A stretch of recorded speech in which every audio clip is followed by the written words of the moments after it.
Et c'est Manon Aubry, notre tête de liste, qui, face à tous les racistes, à Jordan Bardella, à Marion Maréchal, et puis aux autres, parce que dans leur refus de dire le crime, dans leur refus d'être solidaires des Palestiniens, ils expriment aussi un rapport à l'autre, un vieux fond colonial, insupportable, inacceptable.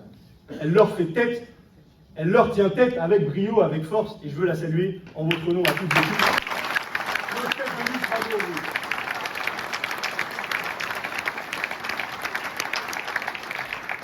Alors, je vous disais, il se passe quelque chose dans cette campagne des élections européennes. Je suis sûr que dans cette salle, certains d'entre vous participent à leur premier meeting politique. Je me trompe? Non. Qui est là pour la première fois? Waouh. Ah ouais. Voilà, bravo à vous. Bravo d'être là. Il y a une ambiance d'un peuple qui ne veut pas se laisser faire. Il y a sur les marchés du Val d'Oise, il y a une ambiance, moi, qui me rappelle les campagnes présidentielles, où les gens viennent me dire « Je me suis inscrit sur les listes électorales. Comptez sur moi et comptez sur les voix de ma famille. » Et ça, j'en suis sûr, cette force-là, cette énergie-là, elle va nous permettre de déjouer tous les pronostics le 9 juin prochain, le jour de l'élection européenne.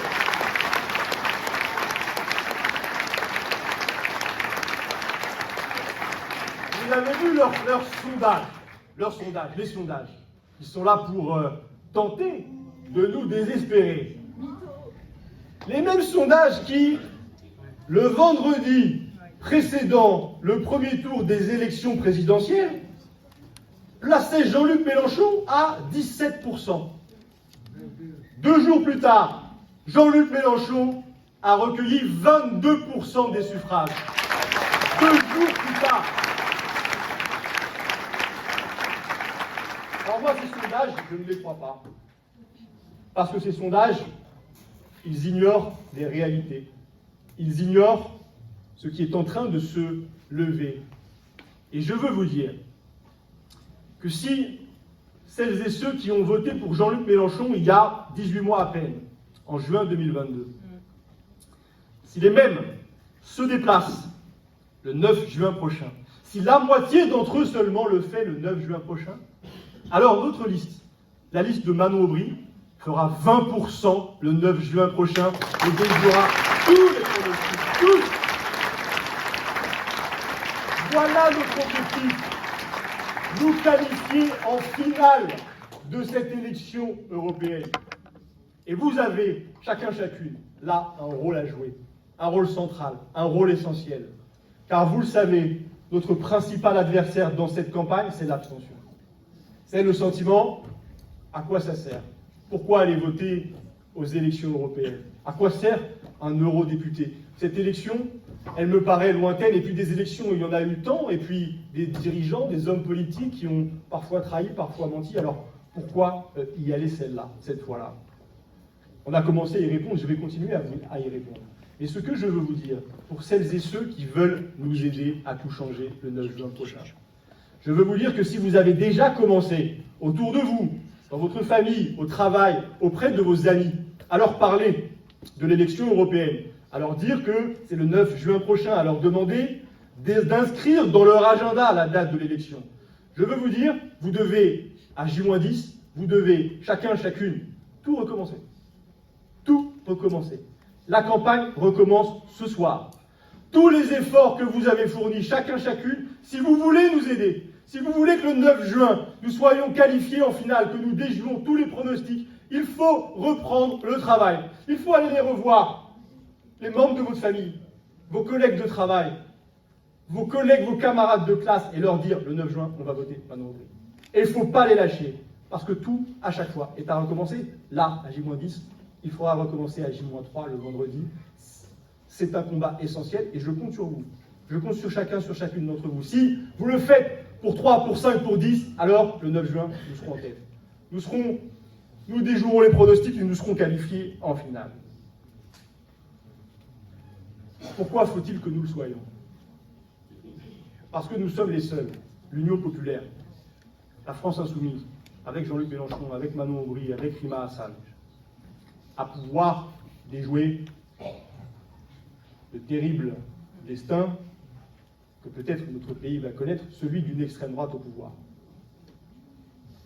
Elle n'a jamais été, vous le savez, aussi forte, l'extrême droite, dans notre pays, sans cesse blanchie par les médias, par la Macronie, depuis maintenant 18 mois.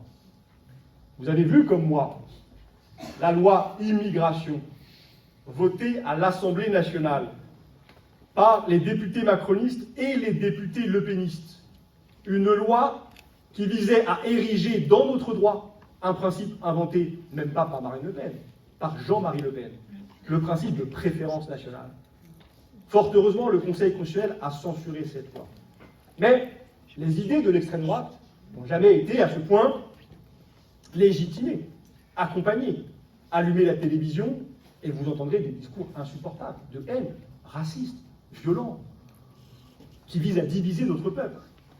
Et évidemment, c'est le péril qu'il faut combattre.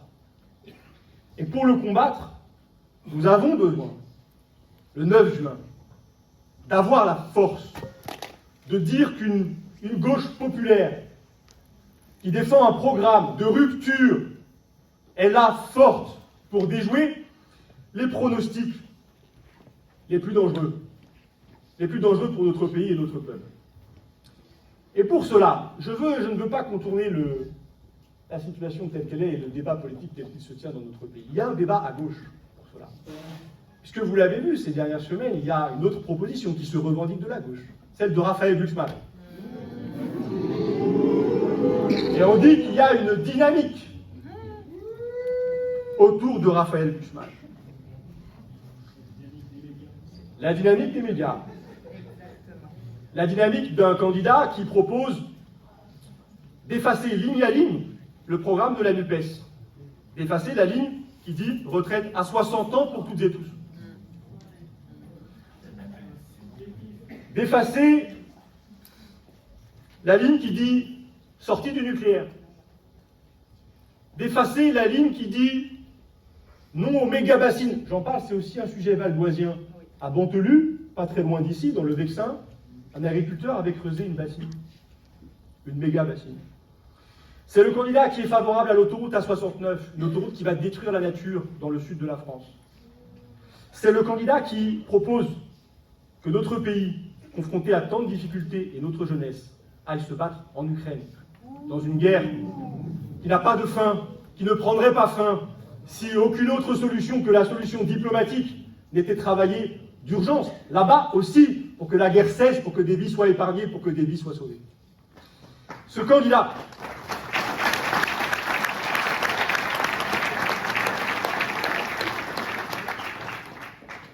c'est le candidat de cette gauche qui a préparé la montée de l'extrême droite. Car qui a autant œuvré à la montée des idées de Le Pen que François Hollande lorsqu'il gouvernait la France? Et voilà qu'ils reviennent. Alors le 9 juin, choisissez bien et donnez-nous, à nous, la gauche populaire, l'union populaire, la force de tout changer.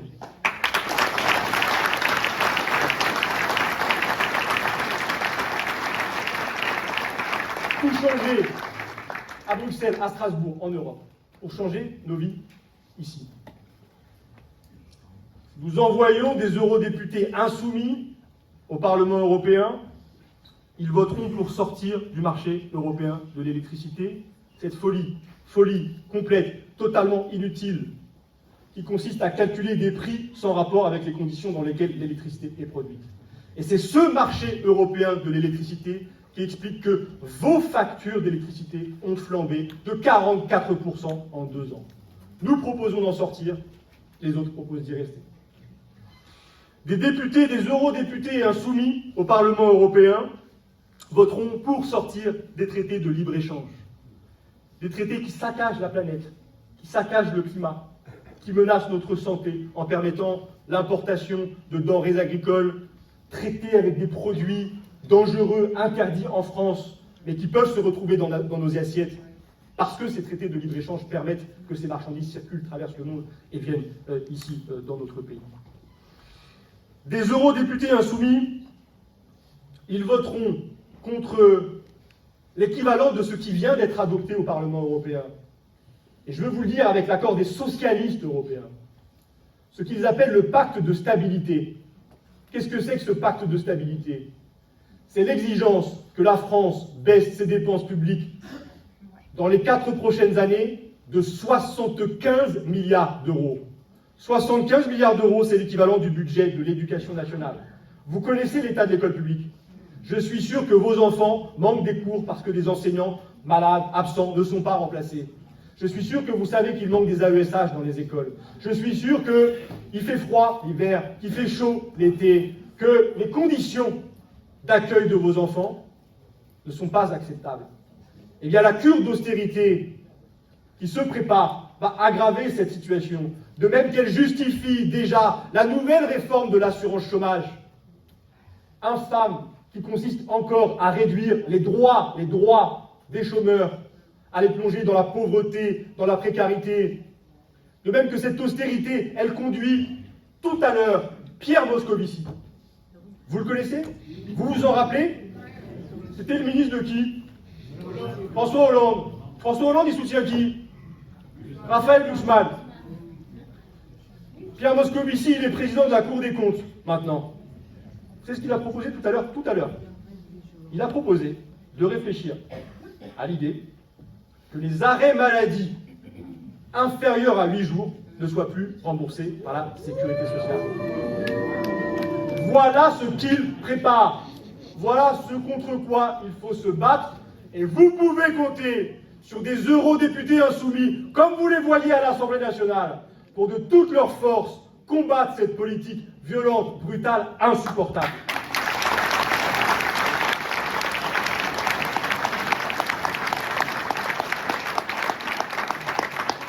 Je vais vers ma conclusion.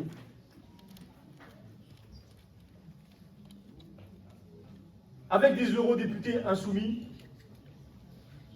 à Bruxelles et à Strasbourg, vous auriez des porte-paroles qui exigeraient maintenant, tout de suite, pas plus tard, pas on ne sait pas quand, tout de suite, maintenant, immédiatement, le cessez-le-feu immédiat à Gaza.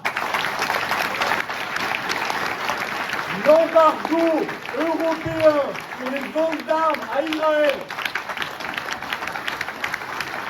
La reconnaissance tout de suite de l'État de Palestine. Parce qu'on a assez de paroles, il faut des actes maintenant pour contraindre le criminel Netanyahou et l'obliger à cesser le massacre.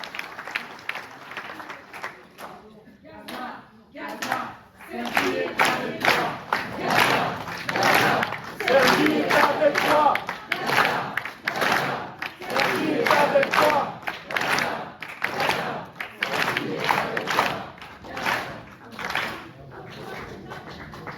Et je termine. Le 9 juin.